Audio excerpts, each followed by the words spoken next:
Pandian store சீரியல்ல today எபிசோட்ல மயில இருந்துட்டு வீட்டு முன்னாடி உட்காந்துக்கிட்டு பயங்கரமா பிரச்சனை பண்ணிக்கிட்டு இருக்காங்க. கோமதி இருந்துட்டு பாக்கியத்துக்கு ஃபோன் பண்ணி வீட்டுக்கு வர சொல்றாங்க. பாக்கியம் வீட்டுக்கு வந்த உடனே, நீங்களாம் மனுஷங்க தானே, என் பொண்ணு இப்படி எல்லாருக்கிட்டேயும் கெஞ்சி கேட்டிருக்கா, சின்ன பிள்ளைங்க பெரிய ஆளுங்கன்னு கூட பார்க்காம எல்லாரு காலையும் விழுந்துட்டு இருக்கா.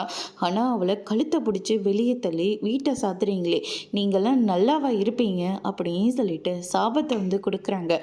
பாண்டியன் இருந்துட்டு, இங்கே பாருங்க, தேவையில்லாமல் பிரச்சனை பண்ணிட்டு இருக்காதீங்க, நீங்கள் பண்ணது ரொம்ப பெரிய தப்பு, கொஞ்சம் கூட குற்ற உணர்ச்சி இல்லாமல் இப்படி வந்து பேசிகிட்டு இருக்க உங்களால் மட்டும் எப்படி தான் முடியுதோ தெரியல அப்படின்னு சொல்லிட்டு பாண்டியன் முதல் கொண்டு எல்லாருமே அந்த வீட்டை பற்றி பேசவும், அதுக்கு அடுத்து தான் நம்ம சரவணன் இருந்துட்டு நேராக மயில் கிட்ட போகிறாங்க. மயிலை எப்படியாச்சும் ஏற்றுப்பாங்க அப்படின்னு சொல்லிட்டு மயில் ஒரு பக்கம் ரொம்பவே சந்தோஷமாக இருக்காங்க. அப்பா, இவ கூட வாழ எனக்கு துளி கூட விருப்பம் கிடையாது, எனக்கும் இவளுக்கும் டிவோர்ஸ் வாங்கி கொடுத்துருங்க, என்னை முடிச்சு விட்டுருங்க அப்படின்ற மாதிரி சொல்லிடுறாங்க. அப்படியெல்லாம் என்னால் முடியாது, நான் உங்களுக்கு டிவோர்ஸ் தரமாட்டேன், நான் வாழ்ந்தாலும் சரி செத்தாலும் சரி அது உங்கள் மடியில் தான், நான் இதுக்காக எந்த கோர்ட்டு படினாலையும் ஏற போகிறேன் அப்படின்னு சொல்லிட்டு மயில இருந்துட்டு நேராக போலீஸ் ஸ்டேஷனுக்கு போகிறாங்க.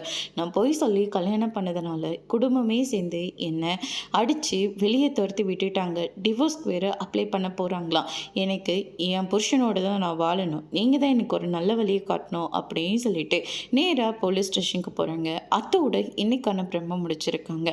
இனி பாண்டியன் ஸ்டோரில் அடுத்தடுத்து என்னெல்லாம் நடக்க போகுதுன்றது வெயிட் பண்ணி பார்க்கலாம். தேங்க்யூ.